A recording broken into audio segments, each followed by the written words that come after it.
All right, so thank you, folks, for coming back, almost all of you. We're into our fourth module of discussion around Market Street development. Don, can you, I'm not certain if he knows yet, Michael, he's coming. Hey, Mike, we're back in session. Sounds great. Okay. Anyway, we've had four modules. And talking about the Market Street neighborhood, we're drilling down obviously to 27 Market Street, but those four modules we talked about the council's pursuit of the density, increasing density in the downtown, the city of Oleana, which is in the comprehensive plan. So we're kind of agreed that we're following the comprehensive plan, something that was voted on by previous councils. We talked about neighborhood and what that could look like and how that might be impactful in the long run, what the history was back in the 70s and how we might be able to, recognize that and move forward in a positive way. We talked about the economic impact of development, generally speaking, on Market Street. And now, with no further ado, we're going to talk about parking. And I'm going to turn this over to Greg. That we are. The mayor asked me just to kind of, what I put together was just hopefully a relatively brief overview of parking discussion, what the task force has looked at. There should be nothing here that's really a surprise or super new information for everybody, but we'll go through it. So Carrie, next slide. So these were just some notes from I think one of our first parking task force meetings. I can read through them real quick, it's not super big. But just public perceptions that were out there. So there's mixed opinions on parking availability, especially during peak times. Again, this was a year and a half or so ago, whenever we first met. I think most of these, if not all of them, are still applicable today. Avoidance of parallel parking and preference for closer parking options. The Deep Street lot is often full with concerns about lost parking spaces. Limited overnight parking forces downtown tenants to move cars. Landlords expect public parking availability for tenants. Inconsistent enforcement of time limits on parking. Poor signage and lack of advertisement for parking locations. Accessibility concerns for families, seniors, and disabled individuals. Snowbanks and winter conditions make parking and walking difficult. High demand for off-street parking during snow events. Commuters struggle with midday car movement requirements based on the time limits. Parking is inconveniently located as compared to Southside. Some private lots remain underutilized despite parking shortages, and some private lots are overburdened due to the loss of the parking garage. And there may be other specific, comments, but I think that kind of generally encapsulates most of what we've been hearing from the public. Is there anything I'm missing that jumps out, or? No, I just think it's wild that so many of these things are still things that we're hearing today. Yeah. I would add to that, the businesses that feel like they don't have adequate loading areas for the trucks that service them, and that's Oh, also, yes. yeah. The other, can I add something too? The other thing I don't think that we have on here, like ADA compliant. Do we have that on here? Because I know that comes up sometimes. We had accessibility concerns for families, seniors, and disabled individuals. Oh, okay. I see that now. Thanks. Okay, we can go to the next slide. So this is just something that gets talked about often, comparing Southside to downtown. They're two very different places. That's an obvious statement. What is pasted on the screen is to scale what the Southside Mall and its parking lot would look like if it were transported to downtown. Green area is their parking lot outside the somewhat orangey red area, which is the building. So the building, Southside Mall itself, is pretty much the length of our downtown, downtown proper, the historic area. And then their parking takes up, a huge area as well. So the question being posed, rhetorical, is more parking the solution? Well, we're not going to be Southside. We compare ourselves to that, and we say, at least Louisa was here tonight talking about the business at Southside. That provides a service to the community. Downtown's never going to be that. The idea in the 70s with urban renewal was let's demolish a big portion of downtown, let's build the parking garage, and let's attract a mall to be in downtown, and that didn't happen. The mall went Southside, and then, you know, there were empty spaces for decades, and there still are some. So I think we have to look at what are our strengths downtown, and that includes walkability, you know, the historic character of downtown, the businesses that we do have. It's just a different vibe. It's a totally different vibe. You want to invite people to come here. We just spent an hour talking about how do we get people to come downtown and have an experience where they want to be there, and whether they're splashing around at Miller Plaza and then going to a business. You know, somehow we need to get more people shopping downtown. So I think we need to think about parking a little different. It's not necessarily about more parking. Could we add a parking garage again for $15 million, whatever it might cost? Don't quote me on that. It's just a thrown out number, but it'd be very expensive. You know, to rebuild the garage, is it necessary? Is more parking a solution? I don't think it is. As we move forward, if you look at some policy considerations, just some best practices, there's a lot of literature, a lot of writing on this. You can read books and articles all day about it. So just distilled down to 3 main ideas. One is to remove off-street parking requirements. So in your zoning code, which we've done, that's where the check mark next to that one. For instance, our MU1 zoning code, we updated that in 2022. It does not have off-street parking requirements, whereas in other zones and in historical zoning codes across the country, there would be a minimum number of parking spaces you must have if you're building whatever, you know, an apartment building or a drive-through or a coffee shop. There would be a minimum number of parking spaces. If you didn't have that, you could not do it. That has been proven to be detrimental to development, and you know, the trend now and what we've done with the MU1 zone and what's, you know, you've seen the Deep Street lofts take advantage of that, is that you do not have same thing with the Ford on Main apartments that were developed. You do not need to provide your own off-street parking. You can take advantage of other off-street parking in this area. So it's up to the developer to decide how much parking do they really need. And that allows, you know, hopefully there's no wasted money on parking infrastructure, either by the city, the municipality, or by the private developer, and they could spend more of that on the development, on the community services that we provide. So the second best practice is charging the right prices for on-street parking. We're not doing that now, so that's not checked. Parking Strategies Task Force has been talking about that and collecting data, and we'll come back to that in the next few slides. Spending parking revenue to improve public services on the metered streets. So one of the issues you might say where you implement metered parking or some kind of paid parking, and then you don't have a transparent process for saying how we're going to spend that money. How is that money helping the area that is generating it? So you have this downtown area that has a need for managed parking, and you do that through pricing. You collect revenue from it as a side effect, really. It's not the main point of it, but you collect revenue from that. Now, what do you do with that? How can you spend that and reinvest it in the downtown area to show that it's, you know, serving the area that's generating it?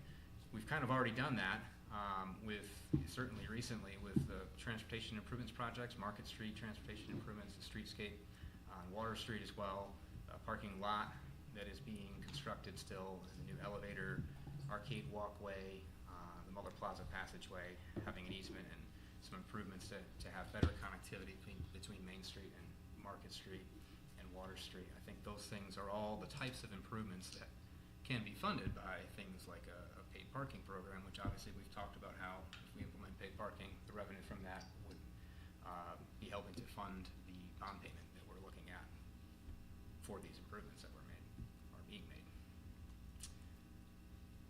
Benefits of implementing these best practices: a reduction in government regulation as far as the not requiring parking minimums, allowing developers to determine what they need. Reduction in public and private spending on parking infrastructure, same thing. If you don't require a certain amount of parking, you know, you're avoiding the issue of requiring more parking that's really needed.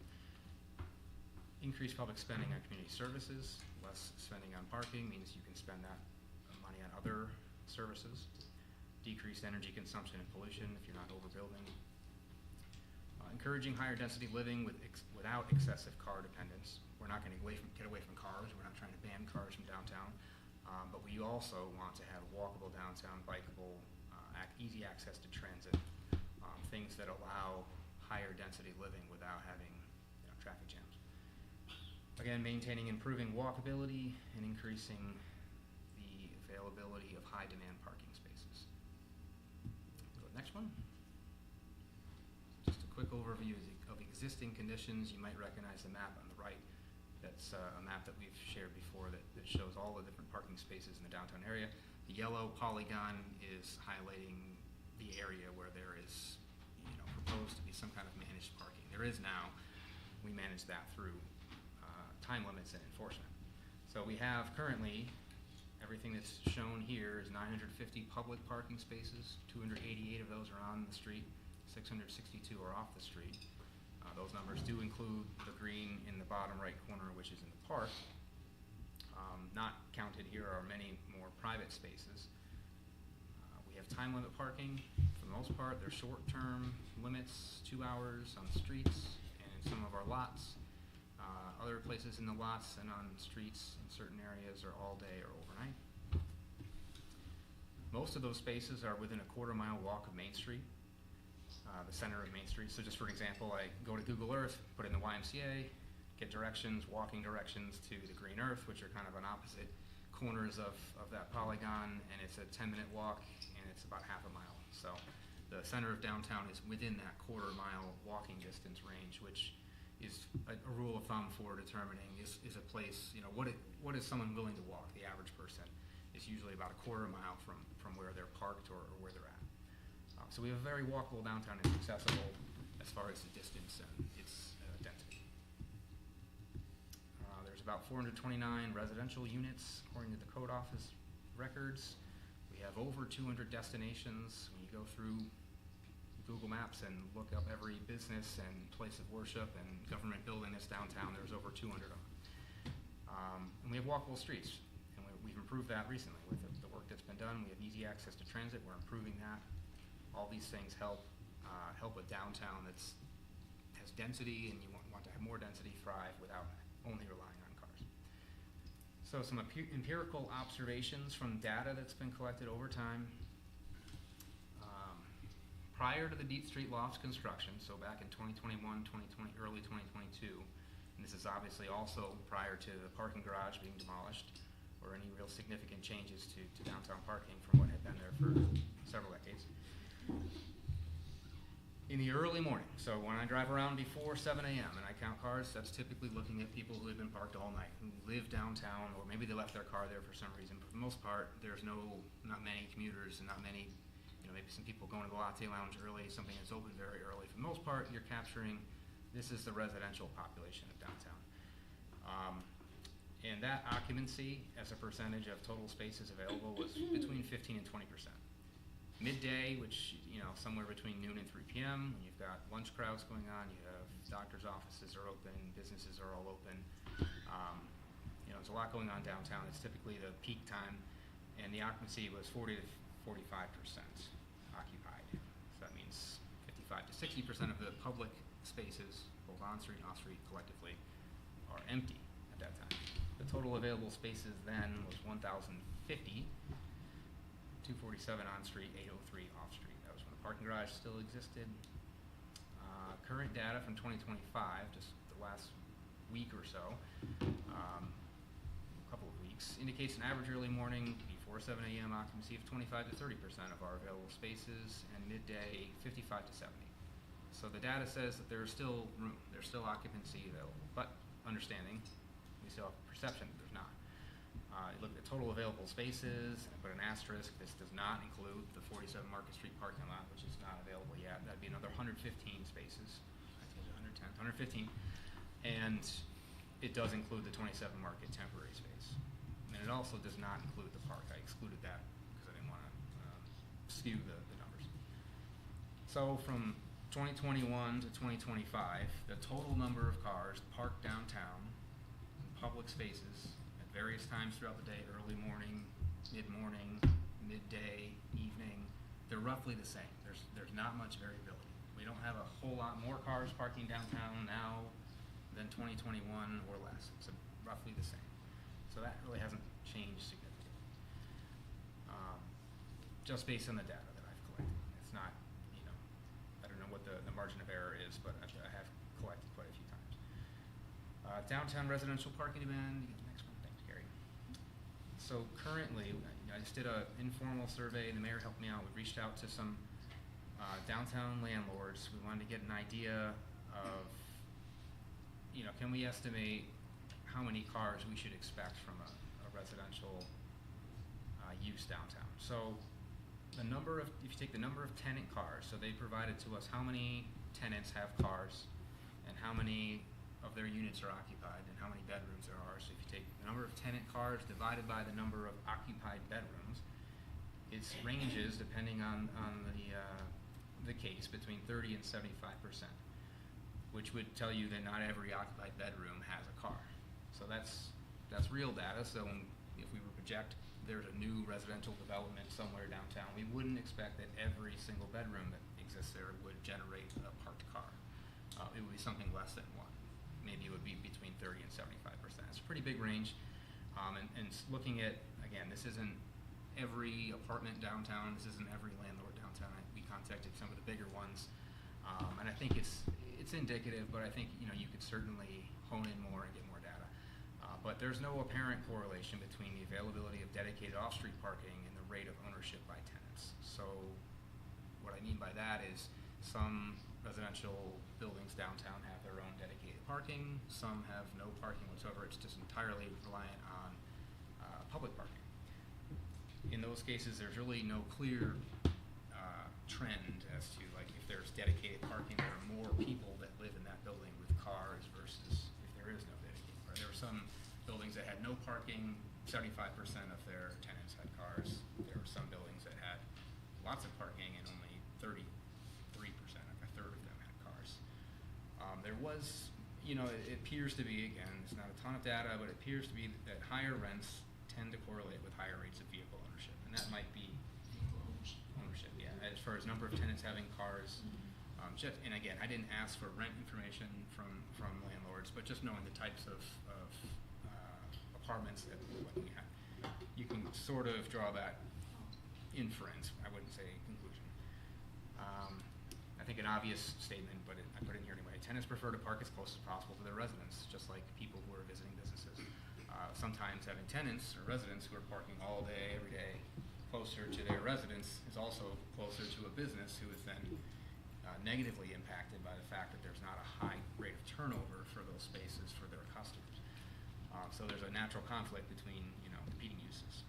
Tenants also prefer long-term parking because typically they're going to be parking for a while. Can I just interject on that too? I feel like we have struggled to find a balance between parking that is long enough, but not for people who are going to go to a restaurant, so they don't feel rushed to leave, or they want to go to a restaurant and then a shop.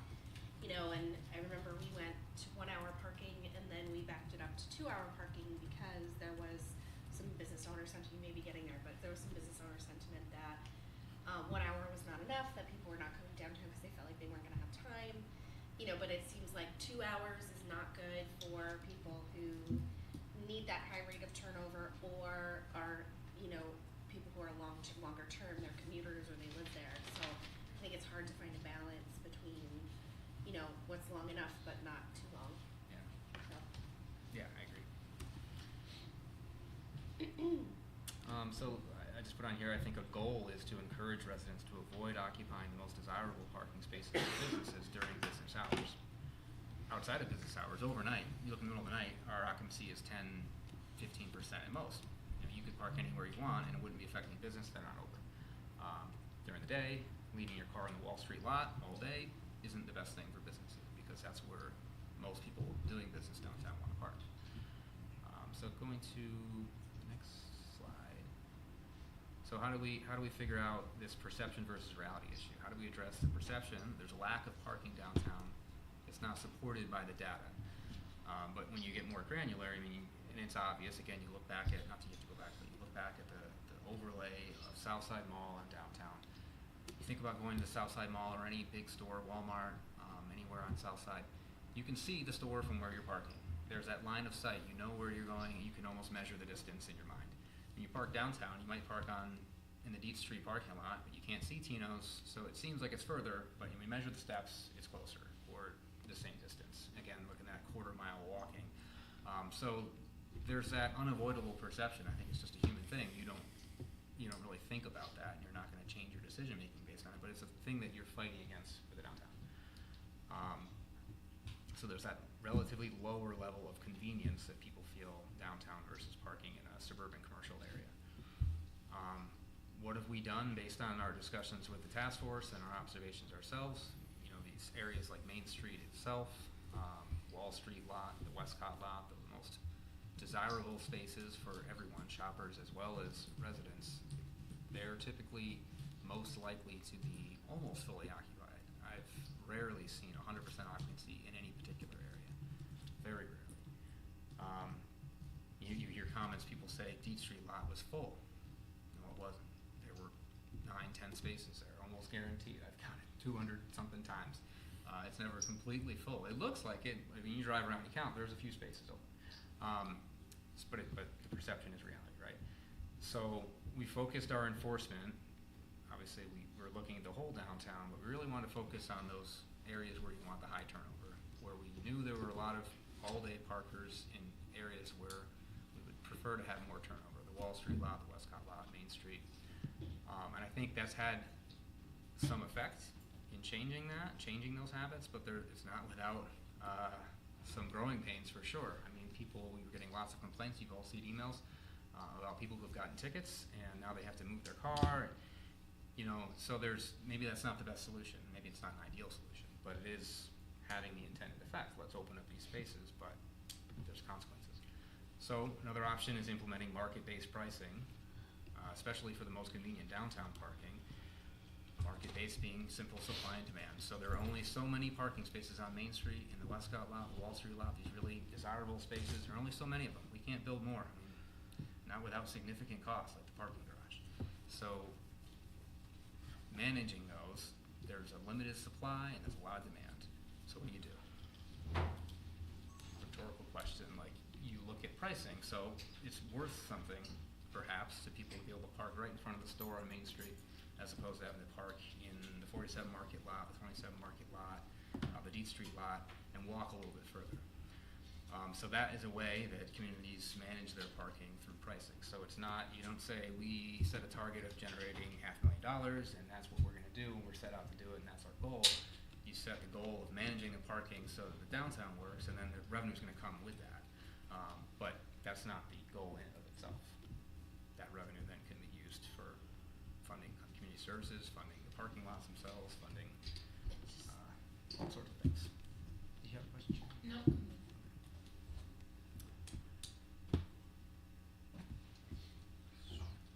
So yeah, we can go to the last slide. Some recommended next steps that I'd like to look into further with the task force and bring back. I think the Quality of Life and Infrastructure Committee is where we talked about bringing these things through. We wouldn't recommend implementing paid parking, just let's go throw it in there across the whole downtown right away. I think you can do it in a phased approach. You can look at the areas I keep mentioning, Main, Westcott, Wall Street, possibly some other areas right next to them, and implementing some paid parking for those high demand areas. You would adjust your pricing based on observed demand. If you price too high and no one parks there and they're parking around the corner because that's free still, then it's too high. You're not meeting the demand. You adjust that so that it works. I mean, the goal is to have an 85% occupancy.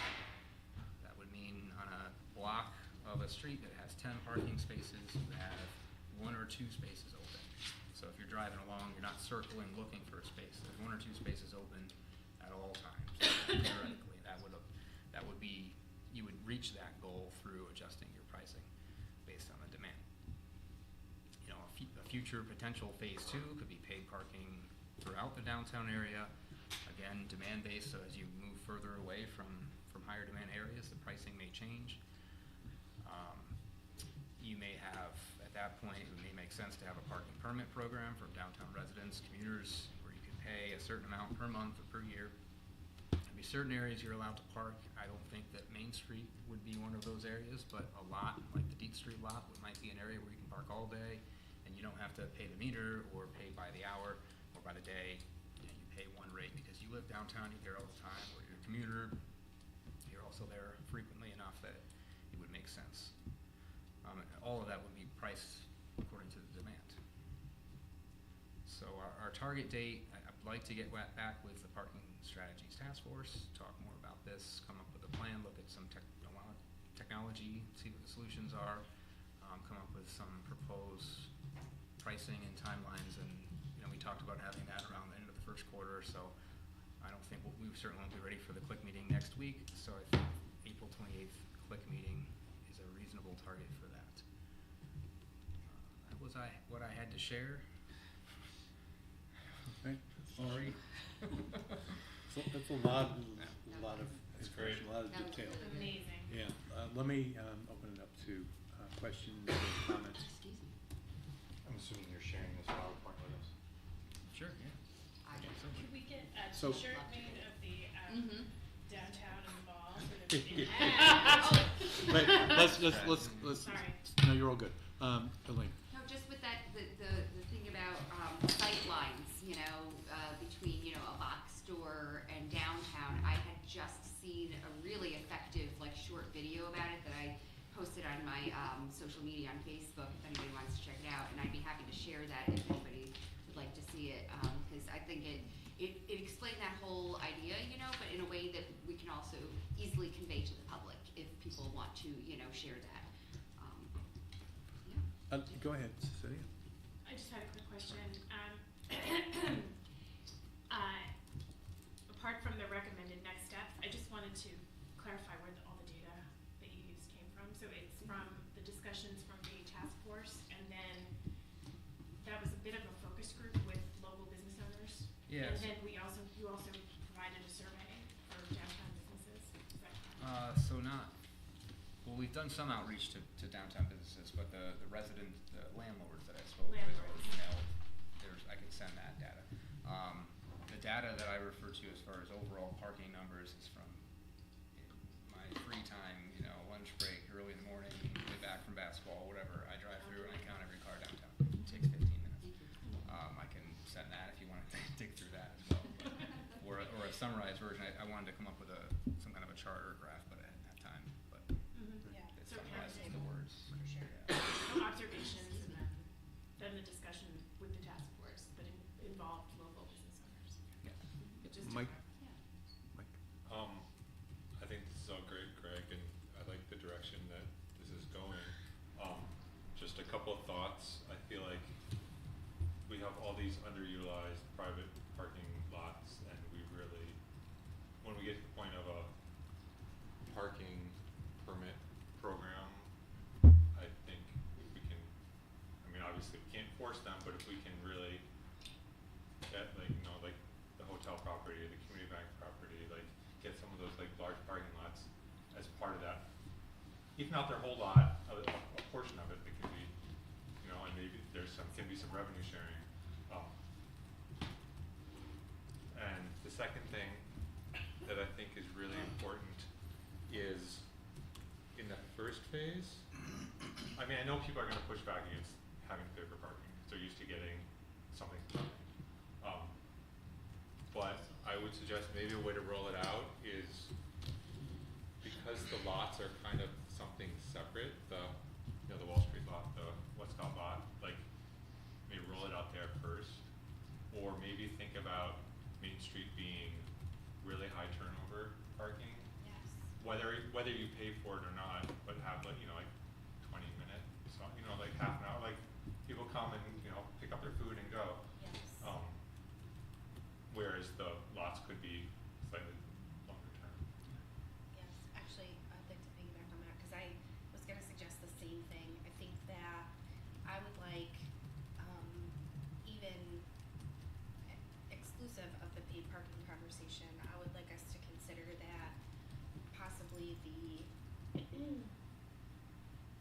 strategy that we have now for managing parking is not effective for all involved. Like I said before, I think it's hard to find a balance. I know that, you know, we've been talking about not just landlords who are counting on, you know, people who rent apartments, counting on public spaces, but businesses are counting on those spaces for their employees as well. You know, people who wait tables for 8 hours and don't have 5 minutes to run out and move their car.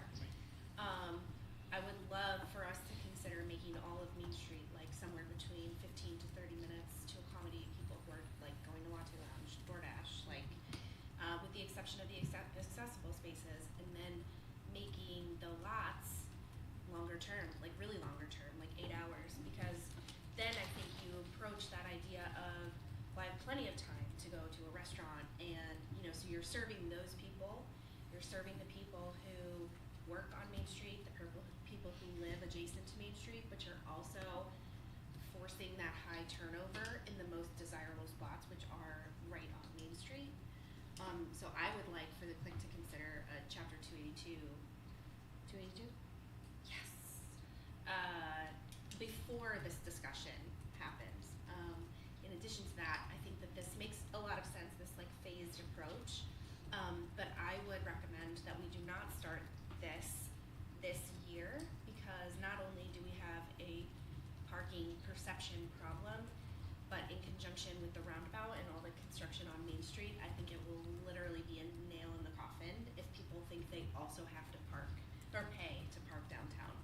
So I would recommend holding off on this until 2026, you know, because I just don't think that it's gonna do downtown businesses any favors. And so I think in conjunction with that other strategy, you know, we can see how that goes. We can do a chapter 282 every 2 weeks if we want to, which I wouldn't recommend, but I think that we need to do something in the short term to regulate the parking, but I don't think that this is a good move right this minute, which, you know, bonus gives you more time to flesh it out.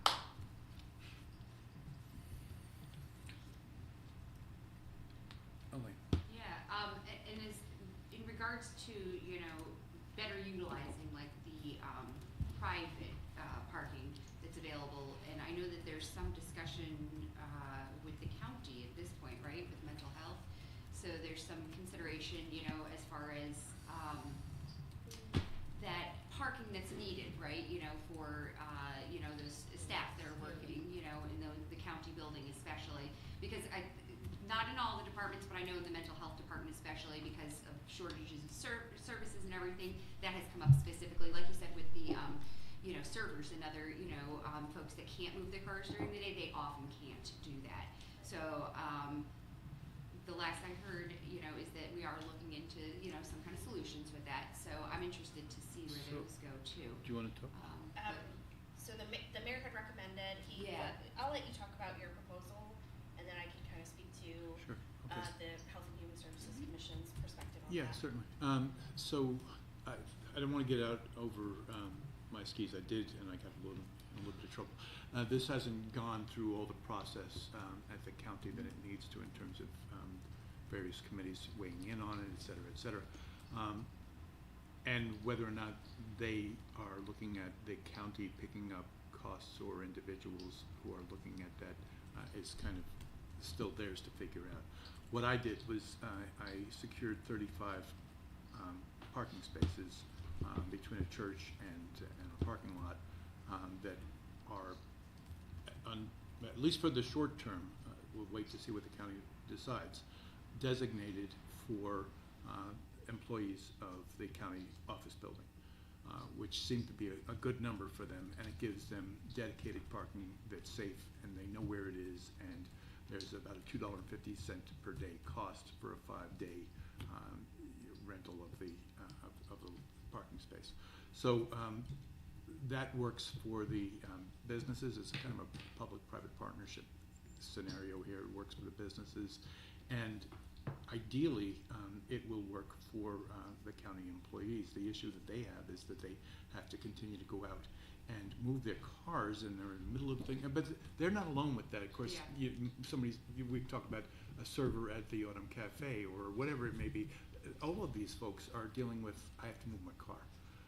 And if they don't move their car, you know, half an hour later, they may find beyond the expiration of their time there, they're likely to find a ticket. One of the things that Greg is looking at long-term here, kind of referenced this, is the idea of a digital solution to that might have a suggested time that you're there that costs you X, and then a more expensive length of time if you decide to subscribe to it digitally.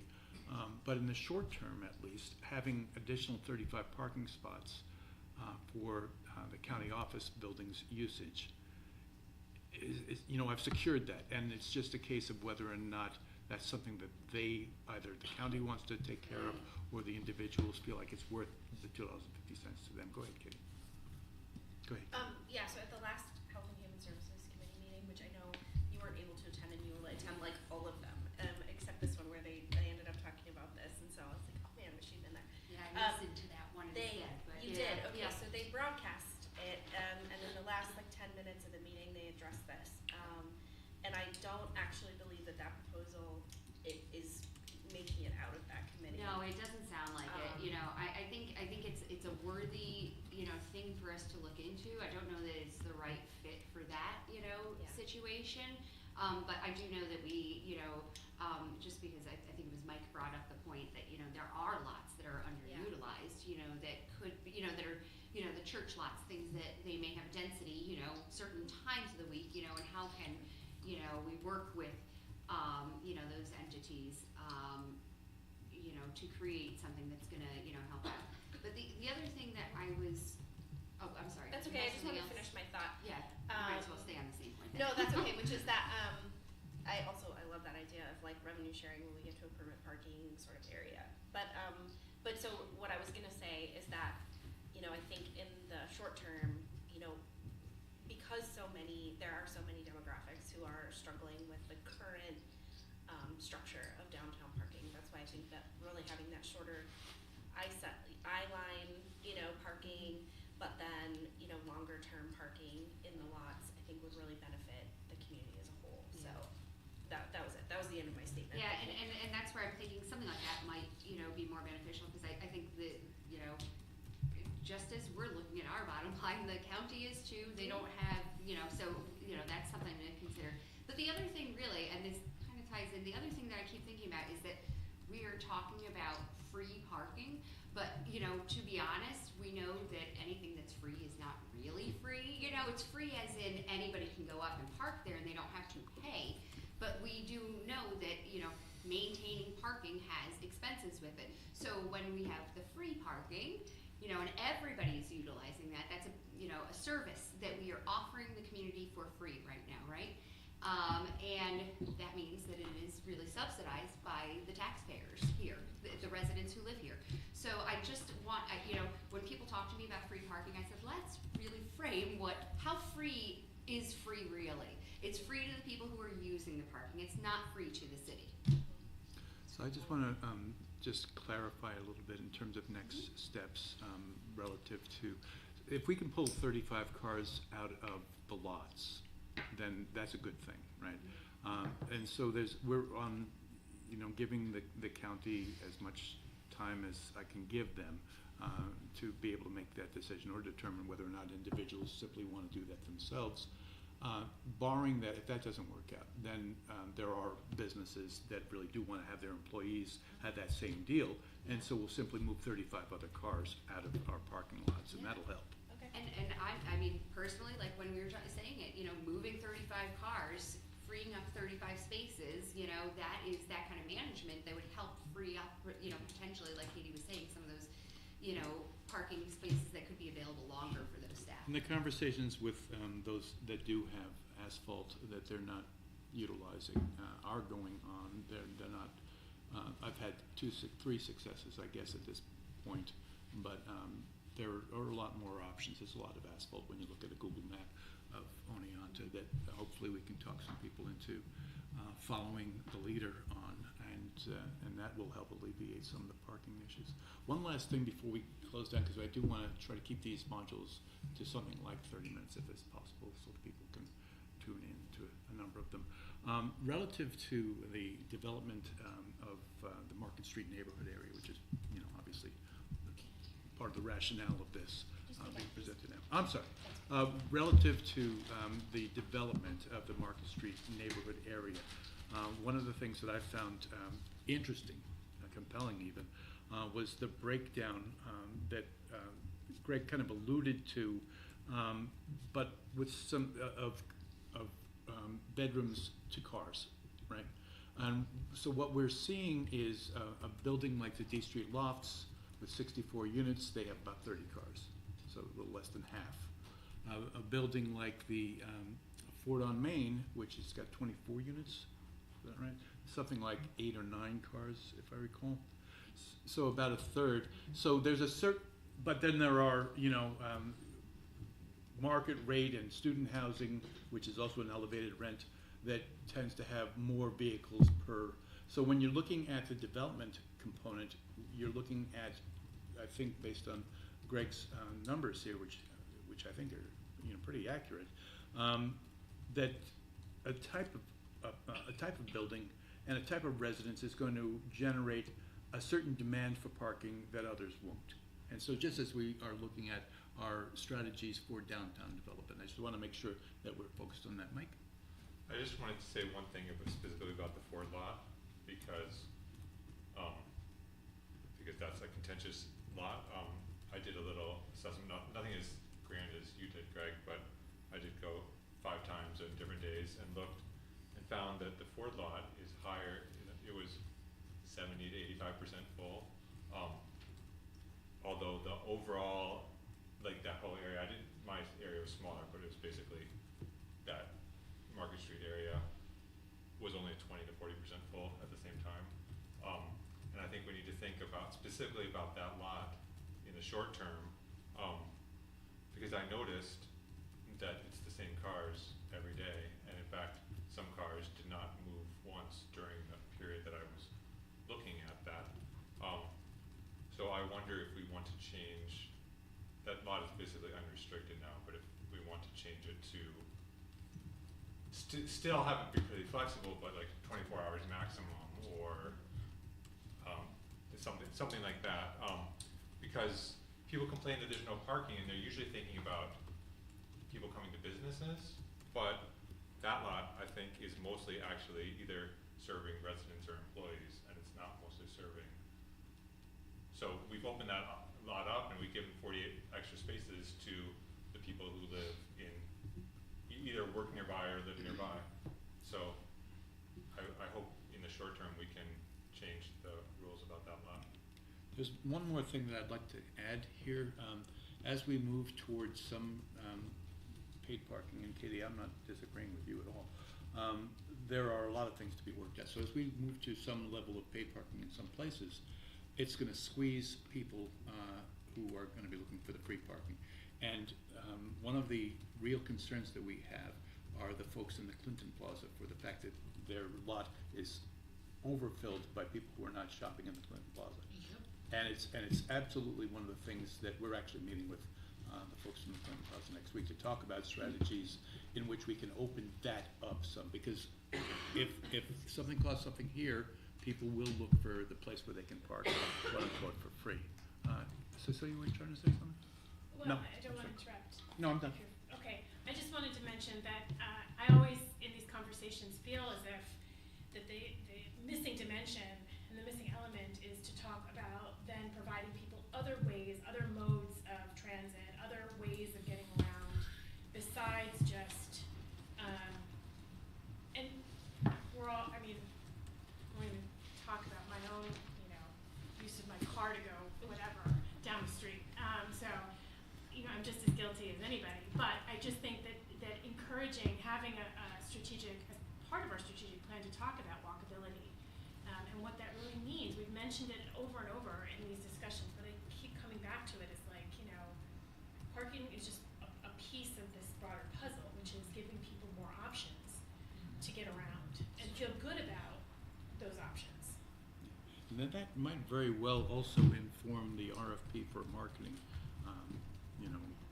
person or agency, because how do you have the kind of foot traffic that you want if people are disinclined to come to your downtown because they don't think they can park there?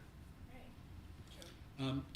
Shannon, do you have Also something? having like some specialty parking passes, because as we know, the county does offer people who utilize their vehicles as housing to have they park around the city, and with the parking garage torn down, where are these people going and parking?